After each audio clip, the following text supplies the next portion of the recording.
Hello friends, how are you? I hope you and your family are safe and well. Today we are going to learn liquidation of the company. I will share notes.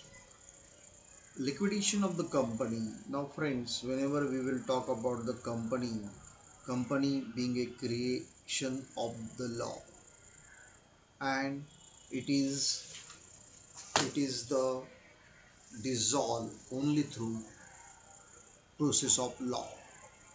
The Company Act provide for dissolution of the company by winding up or without winding up or by striking the defunct company's name off the register.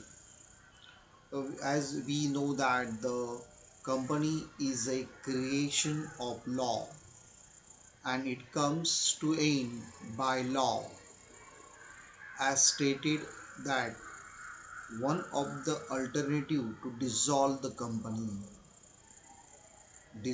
company is through the process of winding up or liquidation.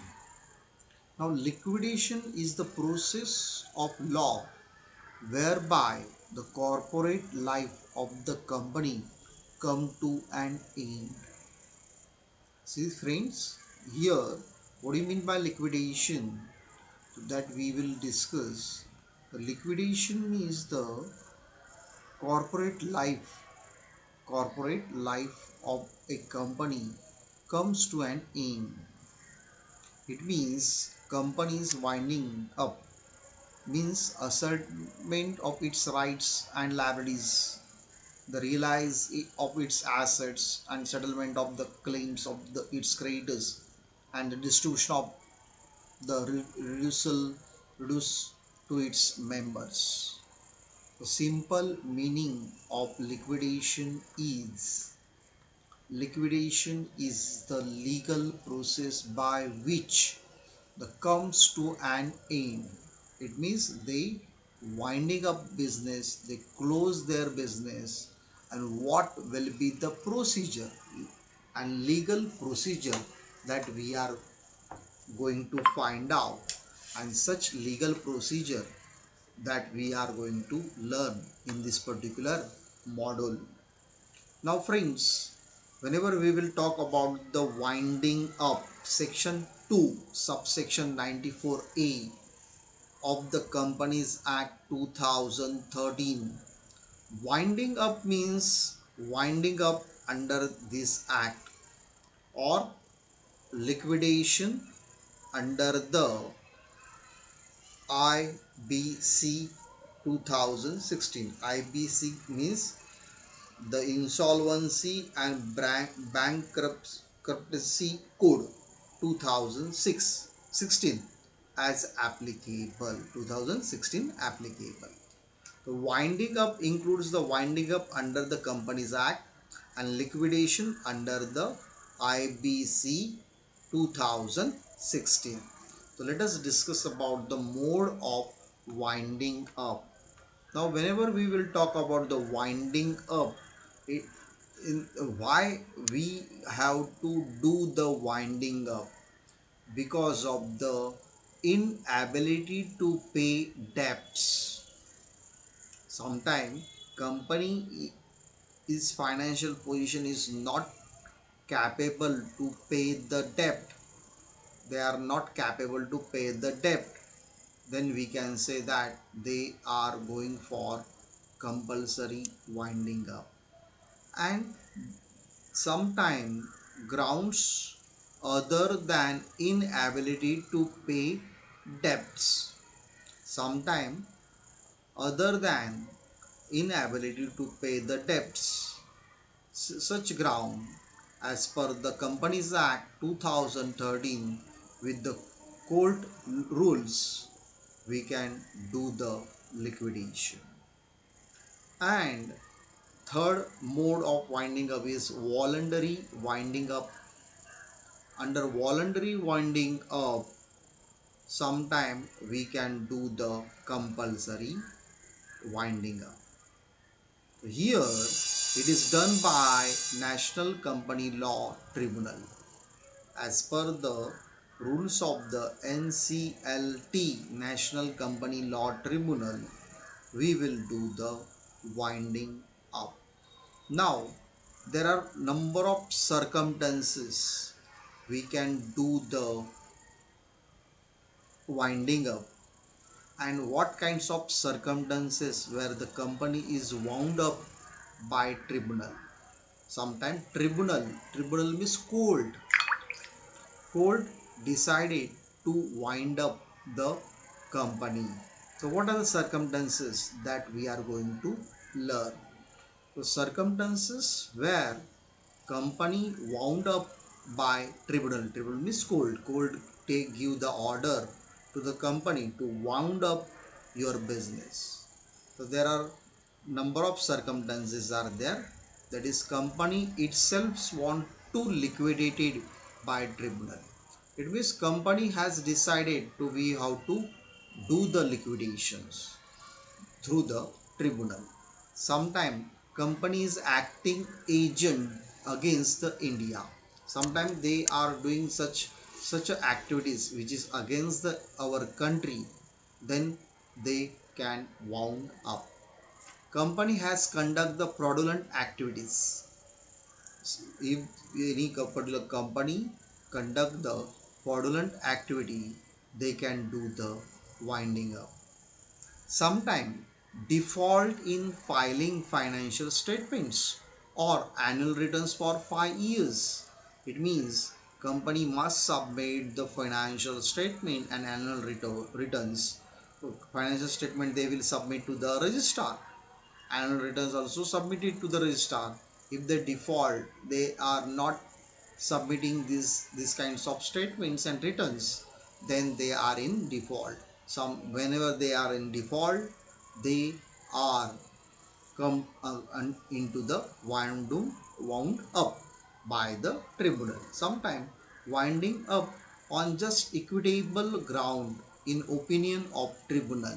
Sometimes tribunal means the court, they decided that we have to do the procedure of the wounding of the particular company. Now friends, who whenever we want to winding up of our company, so we have to apply winding up, we have to file the petitions to the court. So who has the right to file the petition to the court whenever we have to do the winding up? So who has a right to do the petitions? The petitions for winding up to the tribunal can be made by the company itself. Sometimes contributory means shareholders, registrar, sometimes person authorized by central government, and central government or state government, they are they can do the petitions against the company for winding up. Now whenever we have to do this particular petition, we have to submit the petition to the tribunal for winding up. So what will be the liquidation procedure? How liquidation will do, that we are going to learn. So we will discuss about the process of liquidation. Now friends, these are the persons involved for petitions: company, sometime contributory, registrar, person authorized by central government, sometimes state government or central government. So they will file the petitions. They will file the petitions to the National Company Law Tribunal, NCLT. They will file the petitions and they will see the board of directors provide the statement of affairs as per the law. Statement of affairs means financial statement. Who has provide? Board of directors. Then after that, tribunal or court appointed one person for liquidation, and such person is called as a liquidator. So who has appointed this liquidator? Tribunal has appointed the liquidator, and they can do the liquidation. Now for the purpose of appointment, they these a third party, as per the law, he has to do the he has to sell the all assets and pay the liabilities in a particular order as per the Indian Companies Act. So a liquidator is a person who appointed by tribunal as per the law. Tribunal means court. The court has appointed the liquidator for conducting the liquidation of the company. Now friends, whenever we will talk about the liquidations and you are in TYBCom and you are the TYBCom students, what kinds of question will ask? So they will ask the questions. Sometimes they will ask prepare the statement of affairs, sometimes liquidate the statement of the final account or bill list of the contributor. Generally liquidator statement of account, this particular question generally they will ask in your exam. So we should study this statement of liquidator, and we will study how we will prepare this statement of liquidator statement of account that we are going to learn. Now friends, the liquidator statement of account, it is generally prepared by liquidator. Liquidator statement of account, who prepare? It is prepared by liquidator, and it is a simple receipts and payment account. It is just like a cash book. It is just like a cash book. Now whenever we have to see this particular liquidator statement of account, there are two sides are there, receipt side and payment side. Now it is just like a cash book, and receipts and payment account is there. First of all, we will study receipt side. Receipt side, we will record it most liquid asset cost. It means which can be easily converted into the cash. The most liquid asset is cash in hand, cash at bank. Then after that, we will this cash in hand and cash at bank opening balances we will record it. Then market realize. Under market realize, we will record it marketable securities, bills receivables, trade debtors, loans and advances, stock in trade, working progress, and then after that fixed asset we will put land and building, plant and machinery, furniture and fixtures, patents, trademarks, etc. Sometime we will put the investment also. Then surplus in realization from the securities that we will use, and secured traders we have to consider. Some calls in errors is also there that we have to put, that means amount received from the call on shares, that also. Sometimes we received only 8 rupees from the face value and 10 rupees is a face value. It means 2 rupees some still pending. Such pending amount company can demand it at the time of liquidation, that we will discuss whenever we will solve the problems. Now payment side, if you see that we have to do the payments, we have to give the payment to the secured creditors, legal charges. Now liquidators incur the expenses of the legal charges, and then liquidators remuneration, other expenses on liquidators. So these are the all expenses related to the liquidators that we have to put in payment side.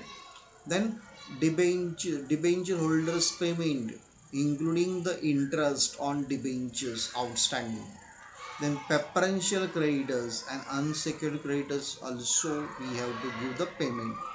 Any type of calls in advance, areas of dividend on accumulated preferentials and preferential holders payment and equity shareholders payment that we have to record. So sometime whenever we will talk about the interest on debentures, so if the company is solvent, the interest will be recorded till the date of payment. If the company is insolvent, we will record it the interest up to the date of the winding up.